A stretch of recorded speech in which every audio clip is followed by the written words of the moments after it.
Ang padalos-dalos na pag-atake ni Vegeta kay Pan ay hindi lamang isang pagkakamali. Ang panaginip na gumulo sa isip ng lahat ay tuluyan ng nagkatotoo. Itinaas ni Goku ang kanyang kamay, nakatitig lamang kay Vegeta, tahimik, mabigat ang presensya, at hindi mabasa ang kanyang intensyon.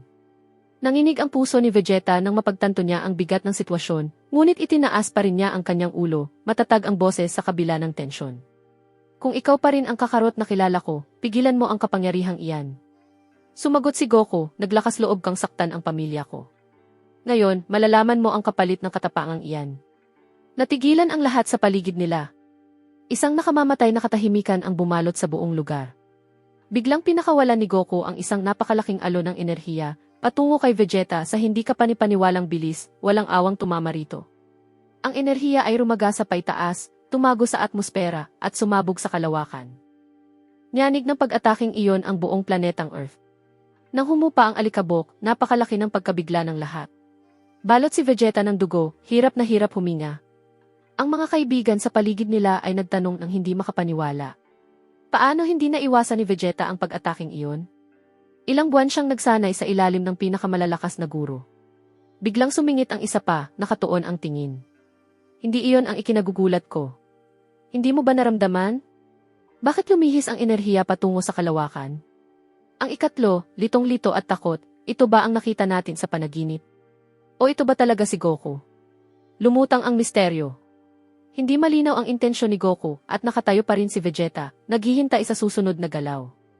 Dahan-dahang lumapit si Goku at nagsabi, ang mga nagkakamali ay haharap sa aking kapangyarihan. Isa itong aral, hindi paghihiganti. Pagkatapos ay muli siyang umatake. Isang mapanirang suntok ang tumama sa braso ni Vegeta nang napakalakas kaya yumanig ang lupa sa paligid nila. Nagpatuloy si Goku. Ang padalos-dalos na paghusga ay nagdudulot ng kapahamakan. Si Vegeta, habang namimilipit sa sakit, ay nag-isip sa sarili, hindi ko na palalalain pa ito. Hindi ko pa rin naunawaan kung ano ang nasa likod ng kanyang galit, pero kung kailangan niyang ibuhos iyon sa akin, hayaan na. Ang mahalaga ay hindi magkatotoo ang pinakamasamang bagay na nakita natin sa panaginip. Pagkatapos, nagbigay si Goku ng isang mapagpasyang, pandurog na suntok sa tiyan ni Vegeta. Napakalakas na ang bawat himaymay ng kanyang katawan ay nanginig. Naramdaman ng lahat sa paligid ang bigat ng kapangyarihang iyon. Ang kanilang nasaksihan ay hindi lamang isang labanan, kundi isang malinaw na babala tungkol sa kapangyarihan at sumpa ng Dragon Balls.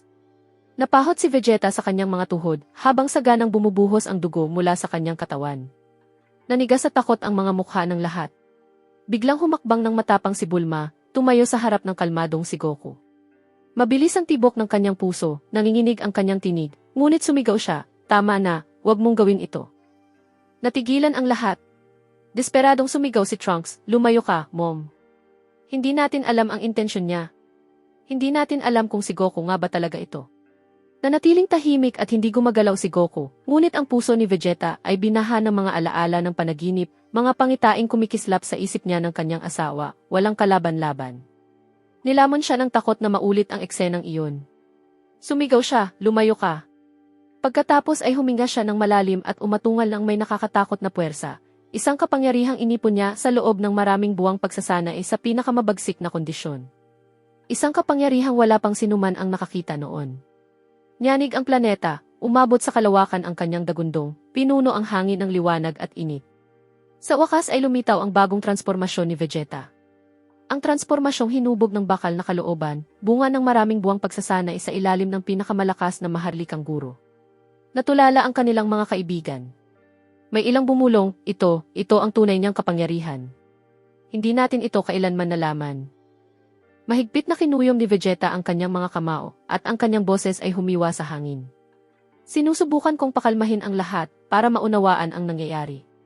Hindi ko kailanman ginustong patayin ka, pero kung may banta sa pamilya ko, hindi kita bibigyan ng pagkakataong mabuhay, Kakarot.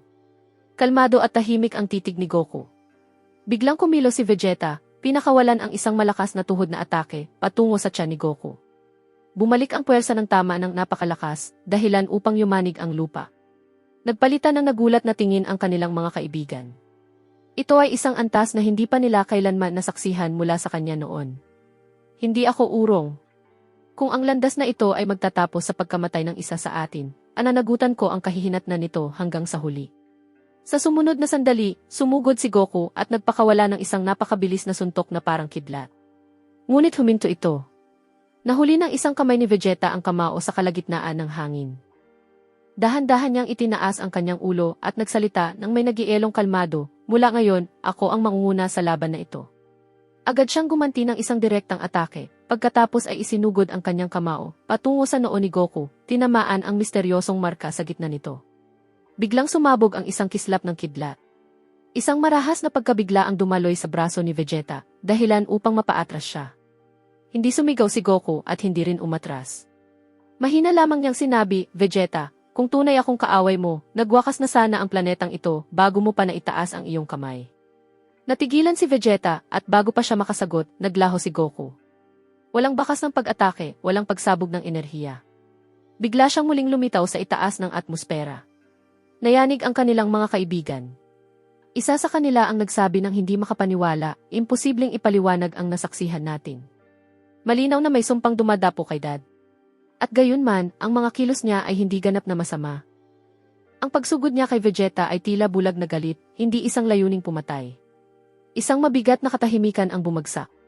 Ang tunay na tanong ay hindi tungkol sa kapangyarihan, kundi kung saan hahantong ang pinagsamang galit nilang dalawa. Mahigpit na kinuyom ni Vegeta ang kanyang kamao at bumulong, "Hindi ko maunawaan ang kapangyarihang ito. May kakaibang bagay na gumagalaw sa loob mo, pero hindi iyon mahalaga.